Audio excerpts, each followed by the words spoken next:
Radio show now. Blog Talk Radio.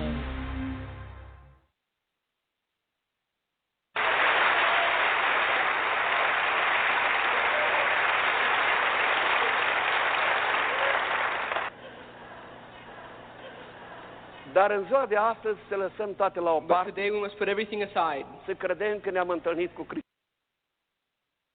Era noaptea târziu, It was very late at night. stăteam pe o piatră afară. I was sitting outside on a rock. Lui Stan i-am arătat piatra că nu a fost la mine. As Stan said, I showed him the rock when he came to my home. Acolo stam și mă gândeam ce-am făcut eu. And I was just thinking, what did I do? Plângeam să nu mă vadă I familia. was crying so my family wouldn't see me. Deodată am văzut că vine o lumină spre And mine. all of a sudden I saw a light coming towards me. Când am văzut lumina, am crezut că e o mașină. When I saw the light, I thought it was a car. În Italia și în România m-au urmărit cu mașina să mă Because in omoare. Romania and in Italy, they always try to run me over with cars. Că au venit după mine și aici. So I thought they found me here too. Dar nu a fost mașină. But it was not a car. Că lumina m-a cucerit The light surrounded me, și din lumină am auzit aceeași voce. and out of the light I heard the same voice. Era același It înger. was the same angel. Dumitru, de ce ești tu disperat? Dimitri, why are you so Tu despaired? de ce m-ai pedepsit așa de tare? Why'd you punish me so harshly? Ce am făcut eu? What did I do? Ce nu m-ai lăsat pe mine în pușcărie? Why couldn't you let me stay in prison? Familia avea unii să stea. But my family would have had a home. Zic, eu n-am unii îmi pleca cap. I don't have a bed to let my head down De on. ce m-ai adus aici? Why was I brought here? Dumitru, te-am adus aici că țara asta va... Dimitri, I brought you to this country because this country will Ce burn. m-ai adus să mă ard aici și nu m-ai lăsat să mor în pușcărie în țara mea? So why'd you bring me here to burn? Why didn't you let me die in jail in my own country? Dumitru, taci. He said, Dimitri, be quiet. Urcă-te lângă mine. Get beside me. Ce aparat a avut? Nu. I don't know what the device was, M-a tras lângă el, but he pulled me beside him mi-a arătat toată California. and he showed me all of Vrei California. să-ți arăt. Do you see what I've shown E you? Sodoma și Gomorra. This is a Sodom and Gomorrah. Păcatul lor a ajuns înaintea lui Dumnezeu Their sins have reached God, și Dumnezeu a hotărât să-i pedepsească and pentru God has decided to punish them by fire. M-au dus și ne-au arătat Las He Vegas. came and showed me Las Vegas. Aici e Sodoma și This Gomorra. is a Sodom and Gomorrah. Într-o zi va arde. And one day it will burn. Mi-au arătat New York. He came and showed me New York. Aici e New York. This is New York. Aici e Sodoma și This Gomorra. is a Sodom and Gomorrah. Într-o zi va arde. And one day it will burn. M-au dus și ne-au arătat Florida. And then he showed me Florida. Aici e Florida. This is Florida. Aici e Sodoma și Gomorra. This is a Sodom and Gomorrah. Într-o zi va arde. And then one day it will burn. Da, cu mine ce ai să faci? But what will you do with me, I said? Been listening to the Wake Up America message with Dimitri Duduman. For a copy of this very important message, please go to our website at handofhelp.com. Never before in the history of our country has our nation been in more jeopardy than now. Please order a copy of the video Wake Up America at the handofhelp.com website and get the warning out while we still have time. This is the Light of Truth radio broadcast with Michael Boldea.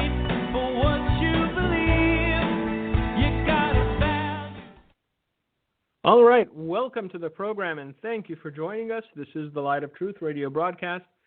I am your host, Michael Boldea, and it is my pleasure to welcome you to what in Wisconsin at least is a very gloomy, rainy, icky day. Yes, this is a recorded broadcast, but we are recording the date of airing, which is, we're already in September, kids.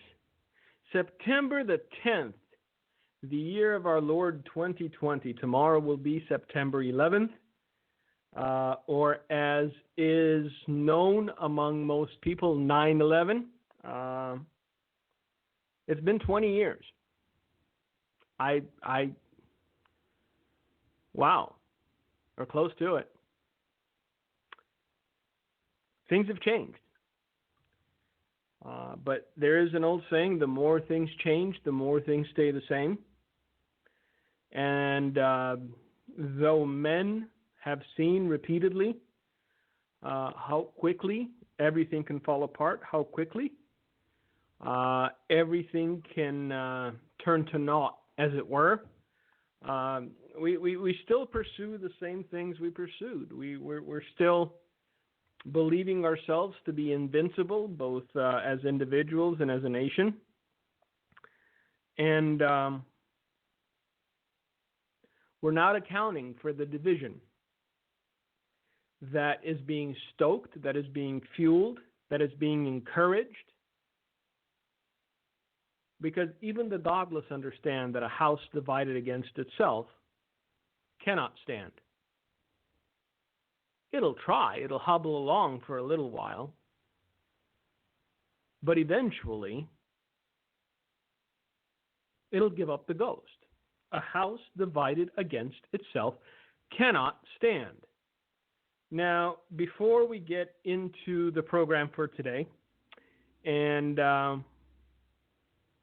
there's a lot of things I want to talk about. There's a lot of things I want to discuss with you. One of them being intellectual curiosity. The other being, I guess the best way I can put it is giving up the ghost before we see anything truly bad. And this is one of those things that Jesus forewarned about, at least in the book of Luke. He said that men's hearts would fail them from fear and the expectation of those things which are coming. Men's hearts weren't failing them for what they were seeing or going through. Just the expectation of it was enough to make their hearts no longer go pitter-patter. And we're going to get into that because for the longest time I wondered to myself, how exactly could that come to pass where people get so wrought, people get so fearful that their hearts simply stop beating in their chest. And if all that we're fed is a constant diet of fear, if everything that we hear from the radio, from television, from the news, from the newspaper is the end is nigh, we're all going to die, there's nothing you can do about it, it's basically mainlining panic into your heart 24/7. If you want to calm down, if you want to breathe a little, if you want to learn to smile again, because some people have forgotten how to do it, turn off your TV for a week. Turn off the radio. Don't go to any websites. Just go outside, even if it's raining. Let the rain fall on your face. Look up to the sky, gloomy as it might be, because eventually the sun will shine on your face. You will feel its warmth. And, smile. Learn to smile again. Because, man, even believers, I see a lot of believers walking around like they're dragging millstones, just depressed and oppressed and sad and tragic. Like, why? What's the point? There is nothing you can do to affect the things that were foretold in the Bible. There is nothing you can do to affect what you will see and what you will go through. The only thing you can do is rest in the Word of God and believe Jesus at His word when He says, not a hair on your head shall be lost. By your patience possess your souls.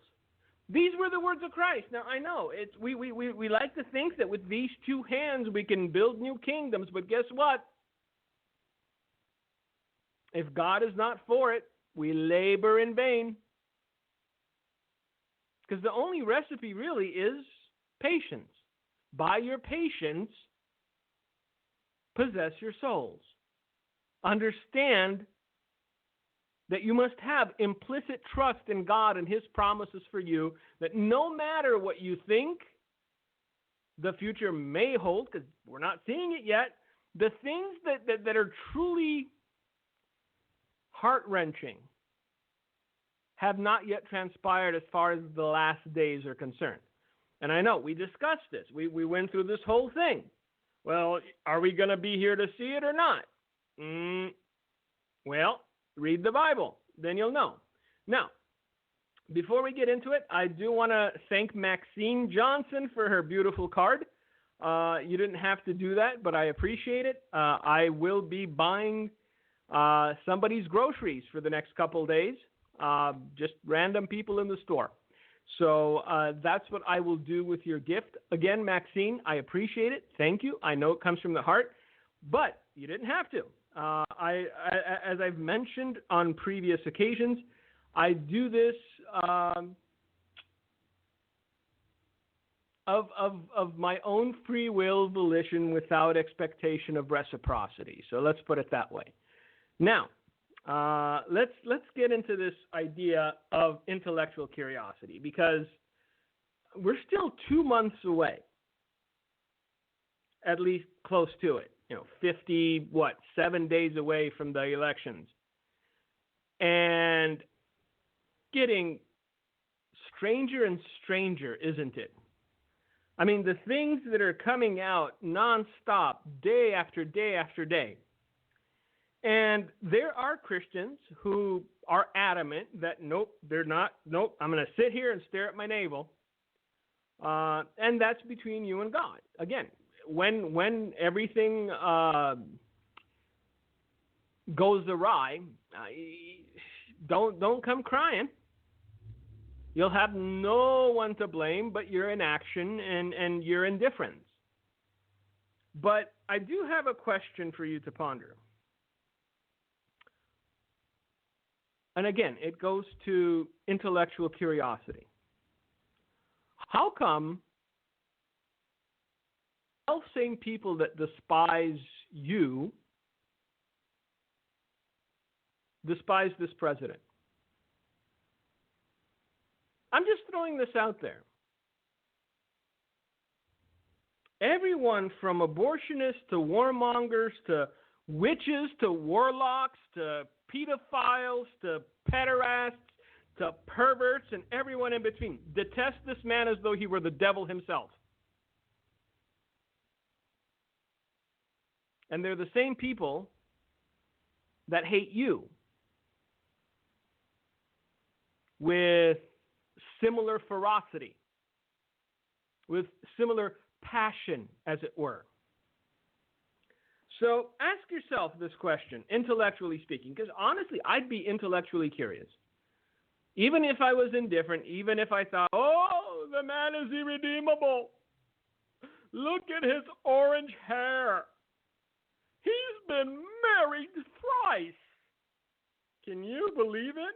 Well, the guy who was, the dean, the head of the biggest Christian university, was just forced to resign or walk away or whatever happened because he enjoyed watching his wife with the pool boy. From what the news leaks have been,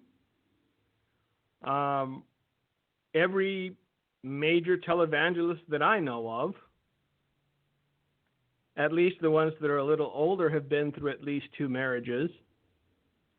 So it's funny to me that the standard we use to judge a man that is not in spiritual authority over you, but is the president of the United States, the standard is higher for him in some people's eyes than it is for those people who are supposed to be their spiritual authority.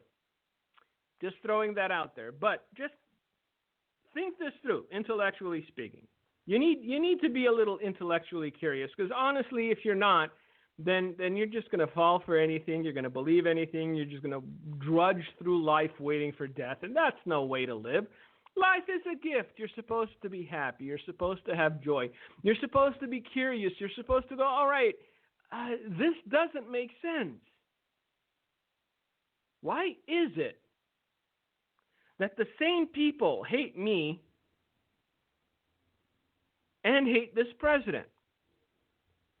Why is it that it's the same groups of individuals who would rejoice in his demise just as readily as yours? Something worth thinking about. Because these things, my friends, will only intensify. They are losing their minds at the thought of this man being reelected. And once again, curiosity has to make you wonder why. Just ask yourself, why is it that they're so hell-bent on this man not being president for 4 more years? Why is it that they are literally willing to allow the country to burn to ash if it means there's a chance of stopping him from being reelected? You got to wonder why. if he was so inept and useless and of no effect? Why would these people be willing to destroy the futures of their children and grandchildren just to see him gone?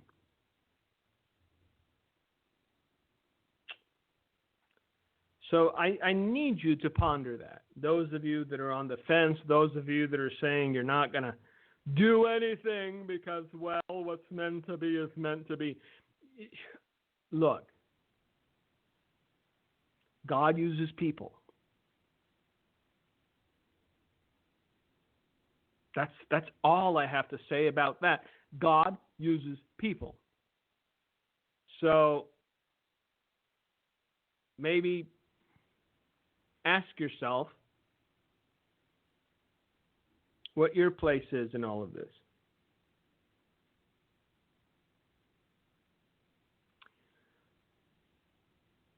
But back to this notion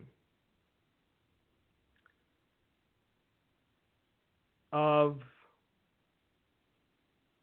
allowing fear to dictate every aspect of our lives.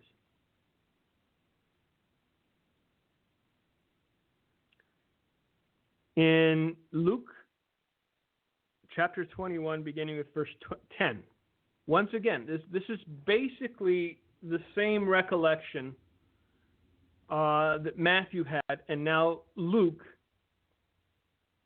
pens what he remembers of it. In verse 10, Jesus begins and he says, "Nation will rise against nation and kingdom against kingdom." See, we think it's bad now just because there's a handful of ne'er-do-wells in major cities burning things. There is no external pressure. There is no nation threatening war of yet. Just imagine if that gets thrown into the mix. And I know you're thinking to yourself, oh, they'll never go that far. They've been trying to get this president to go on a war footing with Russia for the last 3.5 years. They concocted an entire story out of whole cloth, meaning nothing was true of it, about Russian collusion and how this president is somehow Putin's puppet, just to try to get a rise, just to try to get us on war footing.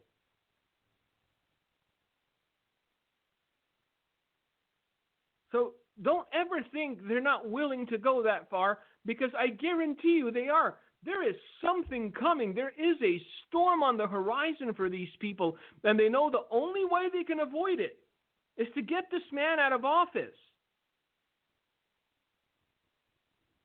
And I'm curious as to what it is, because it's got to be big enough to be worth all of this.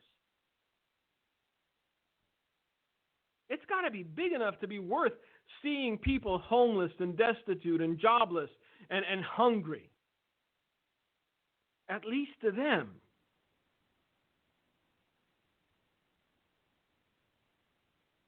As yet, we don't have nations rising against nation or kingdom against kingdom.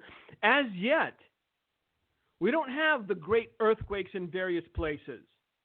As yet, we don't have famines and pestilences.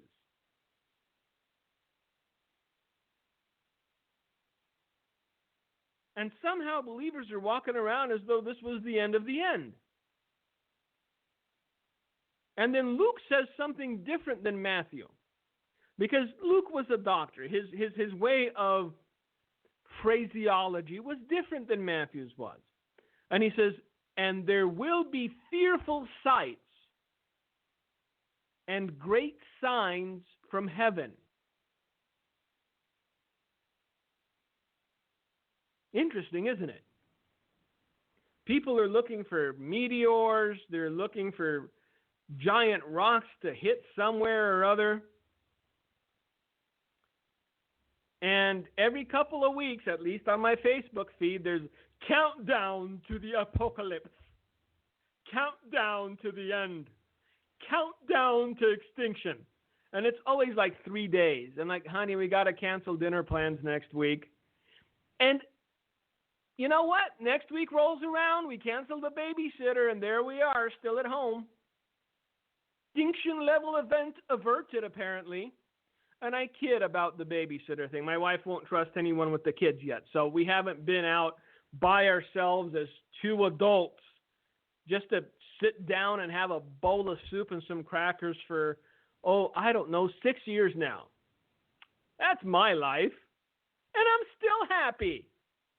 I haven't taken my wife out on a date for 6 years, and we're still happy. But eventually the time will come, if extinction level event does not occur, and we may go, maybe just a Burger King drive-through, get a bag of fries and just sit in the car with no kids talking, just enjoying the silence. Imagine. That would be awesome. Anyway, for those of you expecting extinction level events every 3 days, listen to the way Luke phrases it. But before all these things, before nation rising against nation, before kingdom rising against kingdom, before earthquakes, before famines, before pestilences, before fearful sights, and before great signs from heaven, before all these things, they will lay their hands on you and persecute you,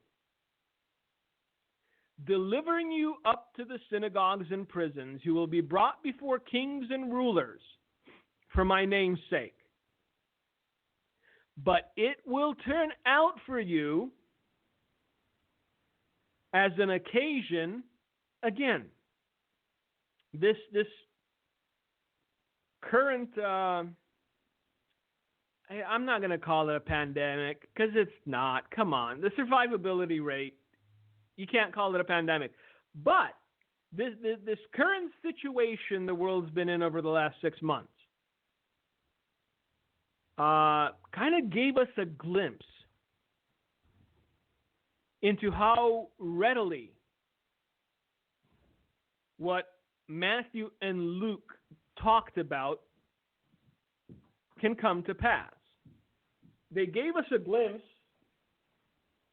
into the idea that though we might think that law enforcement is on our side, all you really have to do is watch some of the videos of what's been happening in Australia or Spain or Italy, where people get brutalized by police for not having a mask out in the open, even though they have notes from their doctor saying, he can't wear a mask. So the idea that this can never happen now or this could never happen here has died a quick and sudden death. We know that it's happening over something as ridiculous as wearing a muzzle. We know that it's happening over something as ridiculous as putting on a piece of tissue on your face that does nothing to protect you from anything. But before all these things, they will lay their hands on you and persecute you, delivering you up to the synagogue and prisons. You will be brought before kings and rulers for my name's sake, but it will turn out for you as an occasion for testimony. Some time ago, I was speaking at a church in Michigan, and I made the following statement. I said, enemy still has but one enemy. And the enemy of the enemy is the church. However else they try to, circumvent the actual target, the target is still the church. And now we're seeing it in England, in California. Oh, Lord. Have you seen what's been happening in California? Churches being fined thousands of dollars for daring to have services.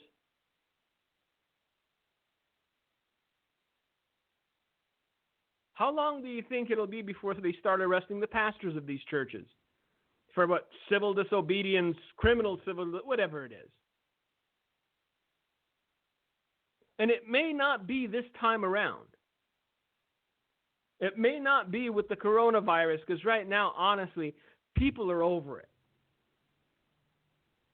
They're realizing that unless they're 95, have a bad ticker, and their lungs are full of water, they're going to do okay through it.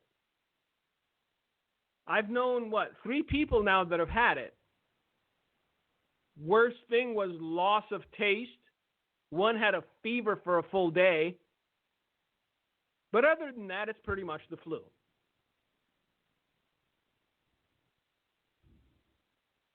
But that doesn't mean something worse might not be around the corner. I know, you're excited. I am too. That doesn't mean that, I don't know, come October, a new and improved virus won't make its way to our shores. And the death rate will be 5%, 7%, 10%. See, that's always been my concern with surrendering. That's always been my concern with surrendering freedom. That's always been my concern with going along to get along. It sets a precedent. It means it has happened once, therefore it will happen again.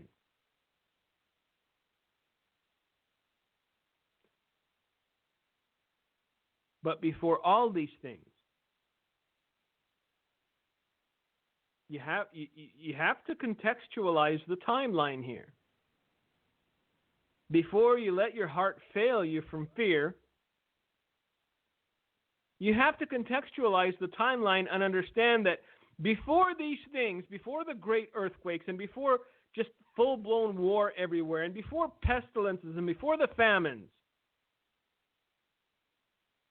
they will lay their hands on you and persecute you.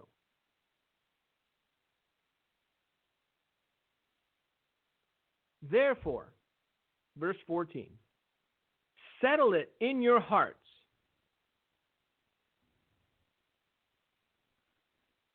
not to meditate beforehand on what you will answer, for I will give you a mouth and wisdom, which all your adversaries will not be able to contradict or resist.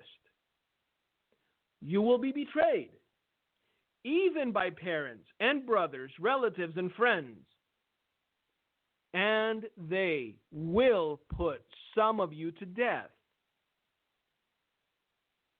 And you will be hated by all for my name's sake. But not a hair on your head shall be lost. By your patience, possess your souls. So I wanted to cover that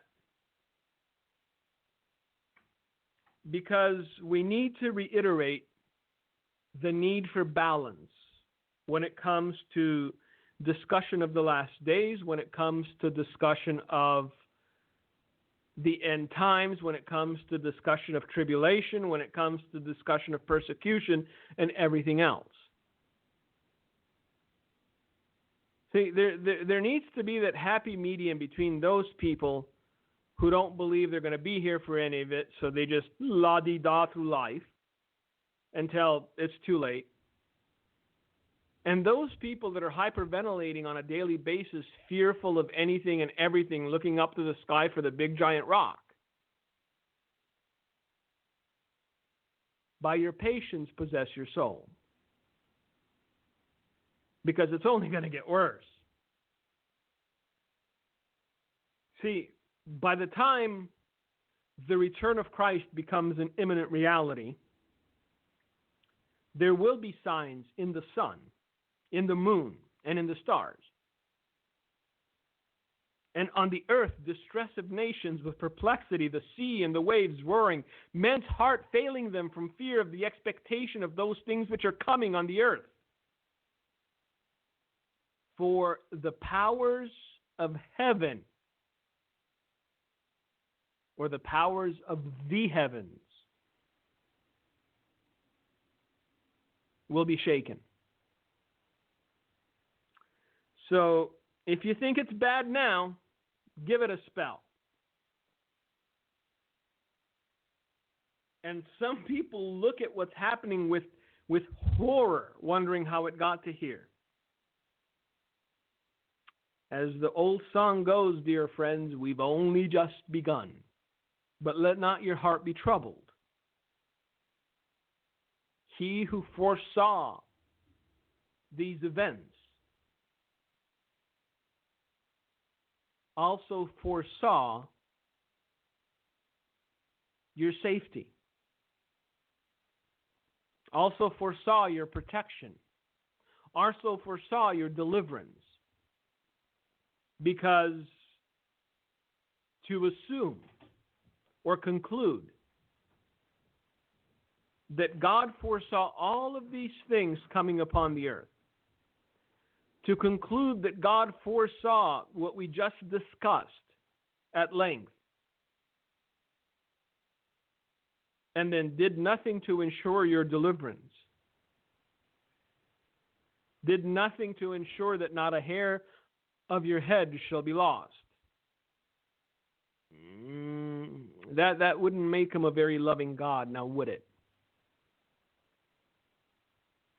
So, knowing that he is a good God, knowing that he is a loving God, knowing that he foresaw all of these things, and that he loves you, and that he loves me,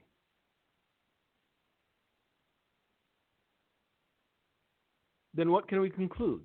We can conclude that not only did he foresee our deliverance, but that he is able to deliver. Not only did he foresee our protection, but he is able to protect. By your patience, possess your souls. God got it.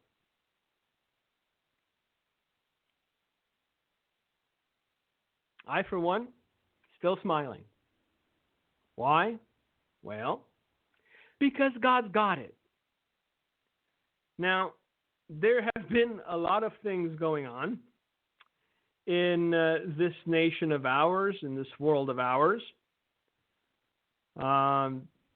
Very little of it good, to be honest with you, but not as bad as it could be.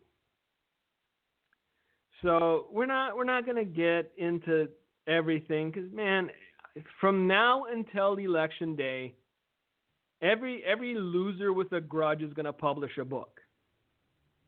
That's just the way it is. They're going to get as much media time as they can stay awake for, and they're going to say the most insane things they can say in order to get some notoriety. The latest thing, which has already been debunked, which has already been walked back, as it were, was that this president said that those who died fighting wars were fools or suckers or some such. If someone would have said Obama said it, I'd believe it, because his disdain for the military, well, was evident. But I've seen enough interactions between this president and the armed forces to, even before they started walking it back, even before they said they had no sources, even before, well, oopsie, we thought we'd fly it up the flagpole and see if it stuck. Who was it? Dan Rather. How much do you have to pay a guy like Dan Rather to sell out to such an extent that he actually came out and said, well, whether it's true or not, well, hold on a minute. What do you mean whether it's true or not? They reported it as fact. The paramount issue here is whether it's true or not. Because if it's not true and you made it up and you're a big fat liar, then all you're trying to do is besmirch the reputation of an individual with the armed forces. They know exactly what they're doing. Look, I guarantee you, at some point within the next 7 weeks, a new bombshell story is going to come out where Donald Trump said something really mean about Christians. Because they're trying to separate the base, those people that are intent on voting for him, from him by planting these ridiculous stories. Look, most people in the armed forces, at least the grunts, that I know that I've spoken to, will be voting for this man because he's been good to them. He has rebuilt the armed forces. They've all gotten raises. They're doing okay. And so somebody had to come along. He called all the fallen heroes suckers. But nobody heard it. The people that were there that day didn't hear it. The reason the man didn't go to pay his respects was because there was a storm. And he's the president of the United States. And they said, nope, we're not going to risk it. It wasn't his choice. But they will continue with this nonsense. They will continue flying things up the flagpole. And guys like Dan Rather will come out, well, even if it's not true, it could have been. Excuse me? Hey, Dan, I heard you're a pedophile. Even if it's not true, it could be. You see how that works? This is the insanity that we're living in. People make things up.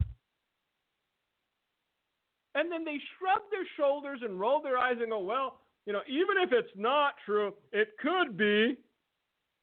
But it's not. There is no factual basis for the things that you are saying. Therefore, you're a big fat liar. It's a lie. It's a falsehood. But they've lost their minds. And again, you got to go back to the why. Why are they so intent on making this man a one-term president? And it's got to be more than just the power, because they were mean to McCain and they were mean to Romney, but they weren't this level of vicious. This is last stand sort of stuff. This is burn the boats, kids, we're stuck here kind of stuff. And it kind of makes you wonder, what are they so afraid of? And again, it has to be more than the abortion issue. It has to be more than policy. It has to be more than the Supreme Court. Because the way they're freaking out about this man potentially winning a second term is personal. I've told you before that I'm a student of human nature. I notice nuance. I notice people's twitches and faces and facial expressions and whatnot. This is not about policy difference. They want this man gone for a reason that I will guarantee you we have yet to surmise or discover. But when we do, I think that there's a good chance it'll make your skin crawl if you're halfway normal. I got a feeling about it. It's not your run-of-the-mill corruption, and it's not your run-of-the-mill money laundering, and it's not your run-of-the-mill, taking money from drug cartels. Whatever they're trying to keep buried, whatever they're trying to keep hidden, whatever they're trying to run the clock out on, is something truly savage and disgusting. That's just my feeling on it. And like I've said, I've gotten it right often enough where I trust my gut. I trust my gut when it comes to things like this. We were going to get into 1 Samuel 17 today. Let's see. We have a little time. We may just do it.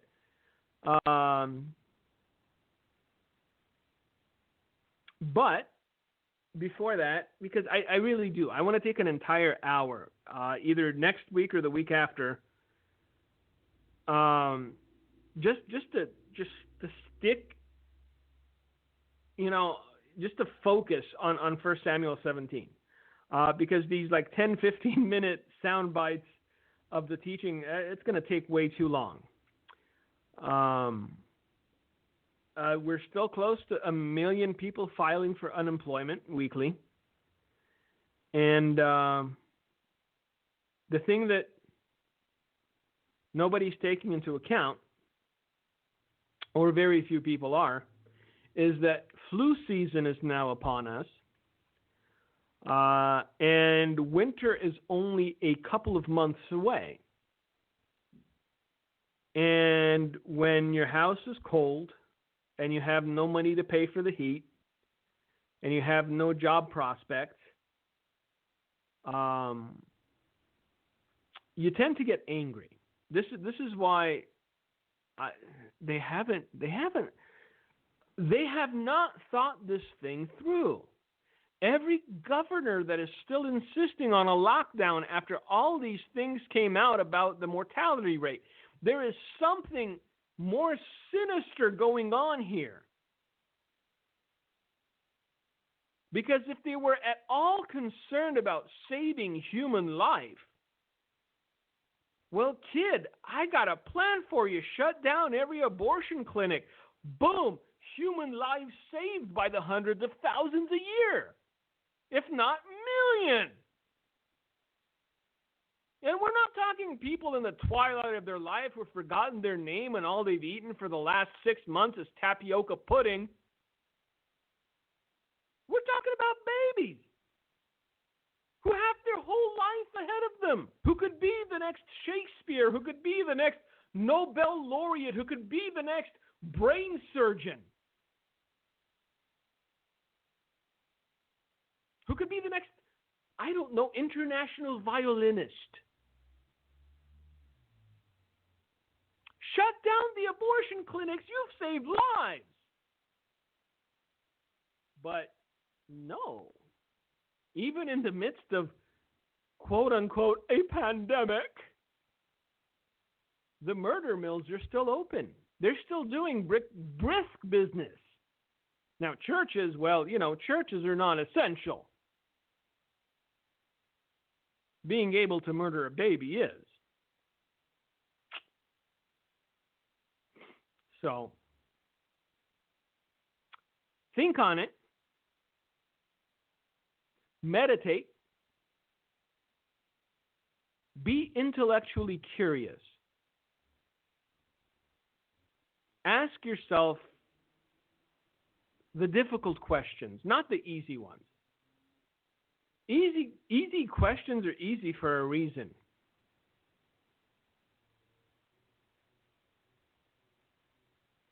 Ask yourself the difficult questions that you don't know you want the answers to.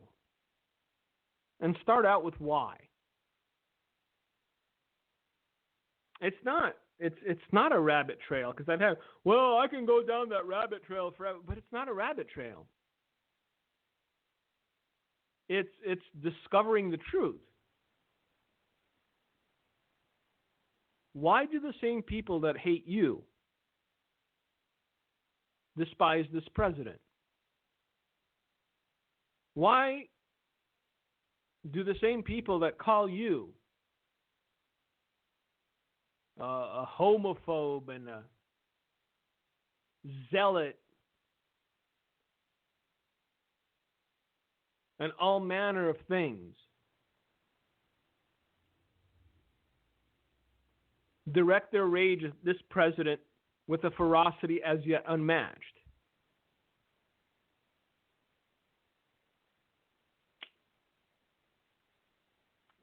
It's a good question.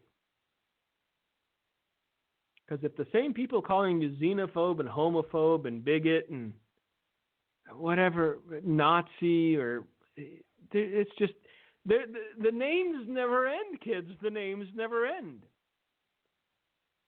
But if the same people calling you these things are willing to forfeit their children's future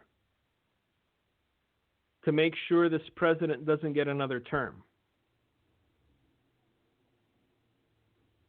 you have to ask yourself why. Now, the big thing today is the fact that this president wasn't a fearmonger like the rest of the media when it came to this virus. And of course,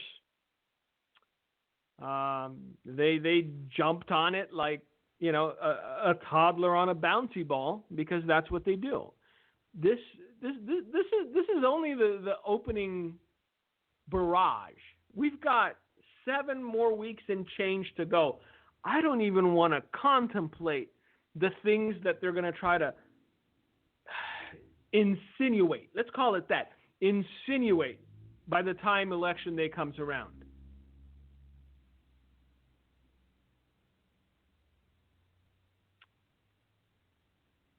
And all you have to do is ask yourself, why? And once you discover the answer, you'll understand certain realities far deeper and more profoundly than you would have if I had tried explain them to you. Because that's the thing about truth, is when someone else tries to tell it to you, describe it to you, explain it to you, there is some sort of resistance. But when you discover it for yourself, then there's no resistance, there's no third party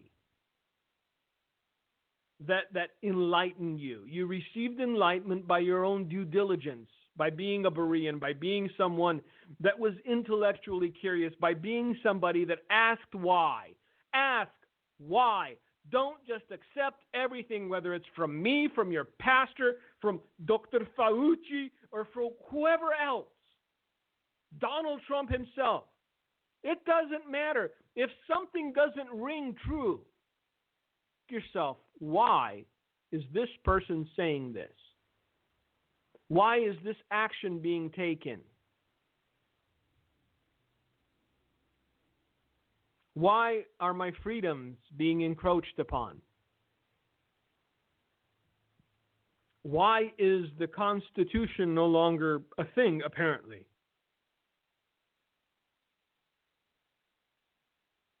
Too few people nowadays are willing to ask why. Too few people nowadays are willing to inquire as to the motivations of certain elected officials, as to the motivations of certain talking heads on television, because they're afraid of the answer. They're afraid of what they'll discover. They're afraid that sixth sense they have. They're afraid that gut feeling they've always had is actually true. And the world is far more wicked and the world is far more depraved than they ever wanted to believe. And there are many people today, decent people, who would rather live in ignorance of the truth than discover the truth and be compelled to act once the truth was known.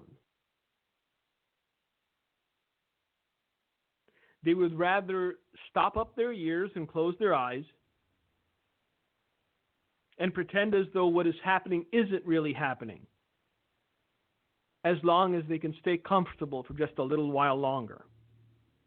As long as they don't have to do the hard thing, as long as they don't have to take action, as long as they don't have to speak up, as long as they don't have to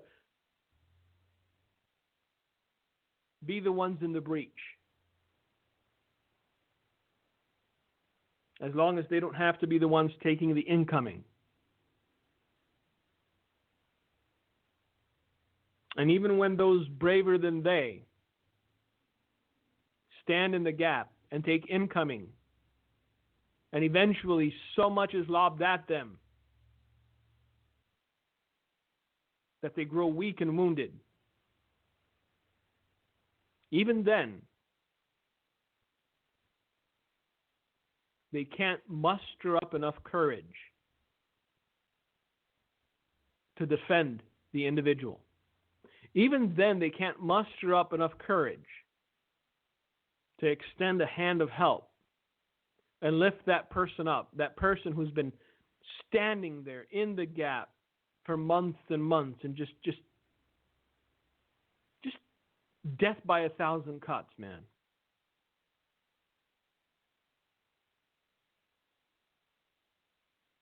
If we continue to be divided as the church, as the household of faith, as a nation, as a people,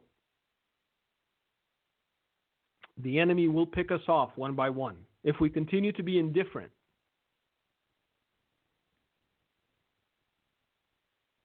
when those brave enough to stand get wounded, then eventually there will be no one left to stand. Never stop being intellectually curious.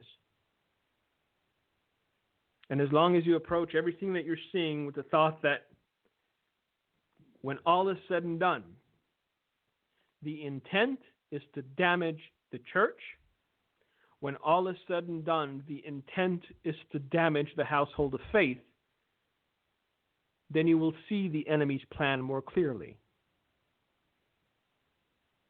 Then you will understand exactly what is going on. And hopefully you will realize that silence is not an option, that going along to get along is not an option, and that acquiescence is not an option.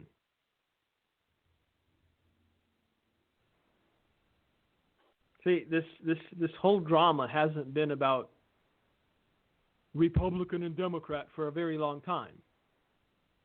And those that are intellectually honest enough are beginning to verbalize just that. It's gone beyond the political parties, man. And as I said before, as I've told you countless times, the enemy is just hoping to keep you silent long enough until you are given no choice to speak. Well, I promise you next week we're going to get into 1 Samuel 17 again. But it's one of those days in Wisconsin. It's dreary and bleak and dark. And I needed to encourage you to smile, to be joyful, because the joy of the Lord is your strength. Without it, you are weak. So thank you for listening. Thank you for joining us. Hopefully we'll be with you again next week. Until then, may God bless you. May God keep you. And Gino, if you've got anything to say, it's all yours. Thank you, Michael. Last night I was watching a documentary on World War II. 470,000 American soldiers killed in World War II. Defending what? Family, freedom, the flag, our heritage. The thought in that era of throwing over or destroying a George Washington monument or Abe Lincoln monument would have been considered treasonous. That's like Mike said. It's either now we stand up, fight, defend, speak out, or we stand silent and allow tyranny, rebellion, and anarchy to prevail. So, you know what? If you don't have the energy to vote, then don't use any of your energy to complain about the results. Because there's never a greater time in our history of needing every, especially Christian, conservative, people that fear God, vote than in 2020. And, you know, God does extend grace if the church would be, number one, repentant, humble, and I would like to say radically believe what they believe. Get their leg and their feet off the fence of compromise and stand for God. I've put out a couple albums on standing for God. And we need to stand for what we believe. We need to defend it. And we need to proactively walk with truth. So please take this show to heart. You know, Mike's trying to blow a trumpet and really tell people and encourage them to have, you know, fire in their bone, stand up for what we believe and what? For the heritage of a country that many have died for. And instead of letting the cities go up in smoke, let's have the fire of revival in our cities. Thank you so much for listening to the Light of Truth broadcast with Michael Boldea. We appreciate it. Thank you for listening to today's broadcast, The Light of Truth with Michael Boldea. If you would like to order a copy of today's broadcast, please visit our website at handofhelp.com. If you have questions about our ministry, you can email us at handofhelpoffice@aol.com or simply call us at 920-206-9910. God bless you.